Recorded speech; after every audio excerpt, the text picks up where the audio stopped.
CMR shopping mall Dasara ధమాకా offers అద్భుతమైన offers తో పాటు అబ్బురుపరిచే స్పాట్ గిఫ్ట్స్. నెక్స్ట్ లో మీరు మాస్క్ లేని మనుషులు అనగానే తనూజ పెట్టారు కదా, సో మీకు మామూలుగా ముందు నుంచి తనూజ అనే పేరుతో ఒక కనెక్షన్ ఉంది కదా, సో అలా రిలేటివ్ గా మీరు రిలేట్ అయ్యి అలా పెట్టడం జరిగిందా లేదా జెన్యూన్ గానే ఫీల్ అయ్యారు? అలా ఫీల్ అవుతా అసలు ఫస్ట్ ఫుడ్ విషయంలో పెట్టపోయినా సరే ఆమె చూస్తే కడిపిండిపోయింది అనేవాడిగా అలా అనలేదు కదా. నామినేషన్స్లో కూడా నేను మాట్లాడుకుని ఉండేవాడిని కదా. అవునా, తనుజ అనే పేరు ప్రతి ఒక్కరికి మనం ఒకే పివర్టీ ఏజ్ నుంచి వస్తాము. యూనో ఆ ఏజ్ స్టార్టింగ్లో మనకి చిన్న క్రషెస్ లాంటివి, ఇన్ఫాక్చుయేషన్, క్రష్ కానీ లవ్ కానీ ఏదో ఒకటి మనం అనుకోవచ్చు, దాన్ని ఫామ్ అవుతాయి కాబట్టి. అండ్ మోర్ ఓవర్ హరిత గారికి మొత్తం అన్నీ తెలుసు, నా భాగవతాలు అన్నీ తెలుసు, ఆవిడకి నా పాస్ట్ తెలుసు, అన్నీ తెలుసు. And I'm very true and genuine. ఇప్పుడు మీరు ఏం చూసారో ప్రతి ఒక్కరు కూడా అన్నీ తెలుసు. ఒక చిన్న ఆ ఫీల్ అయితే ఉంటుంది కాబట్టి. బట్ ఇప్పుడు వాళ్ళ రోజున అందరికి పెళ్ళి అయిపోయినాయి కాబట్టి ఆ పేర్లు అప్రస్తుతం కాబట్టి మాట్లాడటం ఇష్టం లేదు. ఆ కాంటెక్స్లో ఇది వచ్చింది, జస్ట్ మాట్లాడని అయిపోయింది అంతే. రైట్, చెప్పు. మీరు హౌస్ లో ఉన్నప్పుడు చాలా సపోర్ట్ చేసిన వాళ్ళలో నేను ఒకదాన్ని. Okay. And to be frank ఒక్క క్వశ్చన్ అందరికీ క్లారిఫై చేయాలి. షూర్, తప్పకుండా. గుండంకుల్ అంటే మీరు ఎందుకు అంత ఫీల్ అయ్యారు? ఐ మీన్ మీరు నిజంగా అయితే మీకు హెయిర్ లేకుండా లేదు, నిజంగా బాల్డ్ హెడ్ అయితే ఫీల్ అయి ఉండాలి. లైక్ ఆ పేరు మెన్షన్ చేయొచ్చు లేదో, బట్ మీరు బండాం కదా. ఓకే, చెప్పండి. గుండంకుల్ అని ఎందుకు అంటే ఎందుకు ఫీల్? మీరు భలే ఆంటీలే ఉన్నారండి. భూతద్దాలా? భూతద్దాలు కాదు, నేను అడిగిన సరే బండాంటీ చెప్పండి. కాదండి, భలే వాళ్ళు మీరు ఫీల్ అవుతే నేను ఫీల్ అవును. షో అంతసేపు నన్ను గుండంకుల్ అని పిలవండి, నేను బండాంటీ అని పిలుస్తా. ఓకేనా, మాట్లాడుకుందాం. లేదండి, జర్నలిస్ట్ కాదండి, మనిషి టు మనిషి మాట్లాడుతున్నాం. ఇప్పుడు జర్నలిస్ట్ ట్యాగ్ తీసుకురావద్దు. అలా అయితే ఇప్పుడు నేను సెలబ్రిటీగా అని చెప్పి మాట్లాడాలా? సెలబ్రిటీ ఫీల్ అయ్యారు చూసారా? కాదు ఉదాహరణ బ్రదర్ అవకాశం. ఇప్పుడు ఎగ్జాంపుల్ చెప్తే మీరు ఫీల్ అయ్యారు, నన్ను నిజంగా ఆ మాట అన్నారు. ఓకేనా బ్రదర్, ఇద్దరు 1 by 1 చెప్పిన మా బదులు మీరు రియాక్ట్ అయ్యారు, ఆమె రియాక్ట్ అవ్వలేదు, మీరు రియాక్ట్ అయ్యారు. కానీ నన్ను డైరెక్ట్గా అన్నారు కాబట్టి నేను రియాక్ట్. ఓకేనా, మీకు ఒక న్యాయం మనకు ఒక న్యాయం ఉండదు కదా బ్రదర్. ఆమెని జస్ట్ 4 టంగ్ తిప్పుతున్నాను మనస్ఫూర్తిగా. లోపల నేను ఆ మాట ఆమెను అంతసేపు సారీ ఫీల్ అవుతూనే అన్నా. ఉదాహరణ తీసుకున్నా, ఉదాహరణకి మీరు ఫీల్ అయ్యారు. సో నిజంగా నేను మిమ్మల్ని ఉద్దేశించానని అనుకుంటున్నారా కదా? మీరు ఫీల్ అయ్యారు కదా? కాదండి, సో ఇప్పుడు చిన్న మాట ఇవాళ రేపు మా ఆంటీ అంటేనే ఫీల్ అవుతున్నారు. అవునా, లావ్ అన్నా ఫీల్ అవుతున్నారు. అవునా, కలర్ గురించి మాట్లాడినా కూడా రేసెస్ భావాలు అంటున్నారు. ఇలాంటి సొసైటీలో ఉన్నప్పుడు గుండు అంకుల్ అనే మాట నేను అది డెరిగేటరీగా ఫీల్ అవుతాను, తీసుకోను, అంతే సింపుల్. ఎందుకంటే ఎవరినన్నా సరే నా మనసులో పెట్టుకోవాలంటే ఎత్తి మీదకి తాను ఆడే పరిస్థితి తీసుకురాను, డ్యాన్స్ చేసే పరిస్థితి తీసుకురాను. చాలా సింపుల్ అయిపోయింది. సారీ మేడం, నేను నా ఉద్దేశం ఏంటంటే జస్ట్ ఉదాహరణ తీసుకున్నప్పుడు ఫైర్ రావాలనుకున్నాను. But you are very welcoming. ఆ బ్రదర్ నుంచి ఫైర్ వచ్చింది brother, thank you, I appreciate that. Okay, అది. సో దయచేసి అరే బ్రదర్, లేడీస్ జెంట్స్ ఉండదు, అందరు సమానమే, ఒకటే బాడీలో. అర్థమైందా? మనసు అనేది అదే చెప్తాను. ఎగ్జాంపుల్ నేను ముందు చెప్తాను ఎగ్జాంపుల్ అని, అప్పుడు మీరు రియాక్షన్ ఇస్తారా? ఎవరిగా సైలెంట్గా ఉంటారు, ఒపీనియన్ స్టాండ్ తీసుకునేవాళ్ళు కదా. అవునా, చెప్పండి మేడం. మీరు నిజంగా బాల్డ్ హెడ్ అయితే ఫీల్ అవ్వాలి, బట్ మీరు కాదు కదా. ఆ సర్టెన్ మినిట్ కోసం, ఆ మూమెంట్ కోసమే మీరు సేవ్ చేసుకున్నారు, దానికి మీరు ఎందుకు ఫీల్ అయ్యారు? This was my question. ఇప్పుడు నా బదులు హరిత గారు ఆన్సర్ చెప్తారు, పర్లేదా? చెప్పండి. పర్లేదు, చెప్పండి. ఆ వర్డ్ ఏదైతే వచ్చిందో జియో అనే వర్డ్, నేను అసలు నా పదం నుంచి కూడా నేను అసలు నోటి నుంచి మాట్లాడను. అది చాలా రాంగ్ వర్డ్. ఎందుకనంటే ఆయన సొంతంగా ఏదో ప్యాషన్తో చేసుకెళ్ళిన థింగ్ కాదు అది.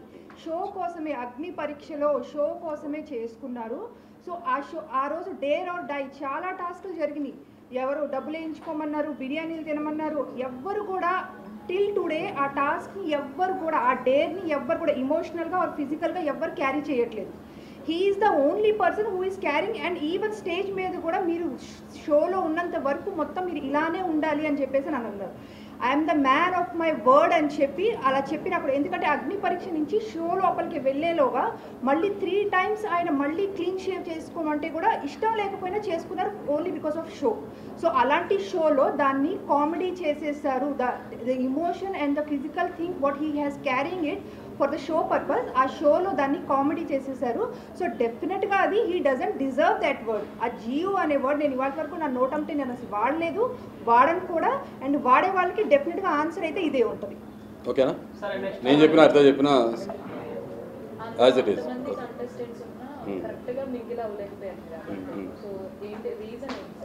అంటే మింగిల్ అయిపోయి వాళ్ళకి నేను స్టార్టింగ్లో కూడా చెప్పాను కదా, అక్కడ అన్నగారు కుటుంబం సంసారం అవన్నీ చేయడానికి కోసం వెళ్ళలేదు.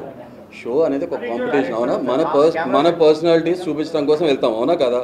ఇది నా పర్సనాలిటీ స్వతహాగా చిన్నప్పటి నుంచి కూడా. అది ఇంకా ఉదాహరణ చెప్పాలంటే జస్ట్ చెప్తున్నా, టైగర్ లాంటి పర్సనాలిటీ. టైగర్కి సక్సెస్ రేట్ తక్కువ ఉంటుందేమో హంటింగ్ చేసినప్పుడు, బట్ విత్ ప్రైడ్, ఓకే?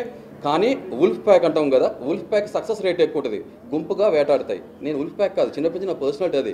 నేను ఇండిపెండెంట్గా ఉంటా, ఇండివిజువల్గా ఉంటా, నాకు ఏమనిపించిందో అది మాట్లాడితే నిజమో అబద్ధం అనేది మీకు అర్థమైపోతుంది. రైట్ ఆర్ రాంగ్ అని తర్వాత తెలుసుకుంటా, అంతే కదా? అప్పుడు తెలుస్తుంది, తర్వాత నేను ఒకవేళ రాంగ్ అనుకో కరెక్ట్ చేసుకుంటాం, మనందరం మనుషులమే కదా, సింపుల్.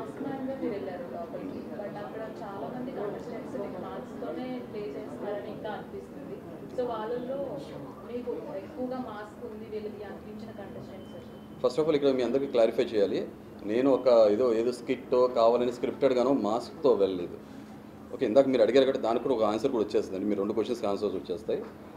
ప్రతి మనిషికి కాన్ఫిడెన్స్ అనేది చాలా ఇంపార్టెంట్, అవునా? సో మనకి కాన్ఫిడెన్స్ ఇచ్చేది ఏంటి? మన లుక్స్ మ్యాటర్ చేస్తుంది.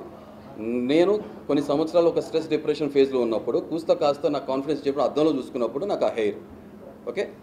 నాకు ఆ షో పట్ల ఉన్న ఆ గౌరవం కానీ కమిట్మెంట్ ఏ లెవెల్లో ఉందంటే మీరు చూస్తే 2 సెకండ్స్లో నేను అసలు ఫస్ట్ ఆఫ్ ఆల్ నేను మాకు ఒక యూట్యూబ్ జర్నీ అంటే సోషల్ మీడియా ఇన్ఫ్లుయెన్సర్గా నాకు వేరే పాస్ట్ నాకు ఉంది.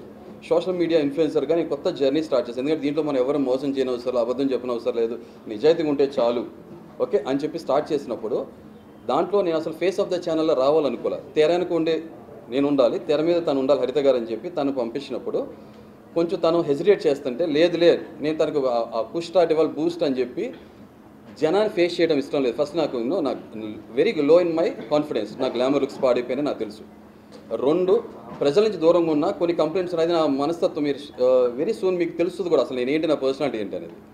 కొంచెం పేట్రియట్ భావాలు ఉండటం, చిన్న తప్పులు కూడా సహించలేను, సమాజంలో జరిగేది కూడా చూసి సహించలేని మనస్తత్వం ఉన్నప్పుడు అలా పెరుక్కుంటూ వచ్చినప్పుడు ఇక జనం మీద నాకు ఉన్న కంప్లైంట్, నేను అదే ప్రజలు ప్రేమిస్తే అదే ప్రజల మీద నాకు కంప్లైంట్ కూడా ఉంటుంది, అదేవిధంగా చిన్న విషయాలు.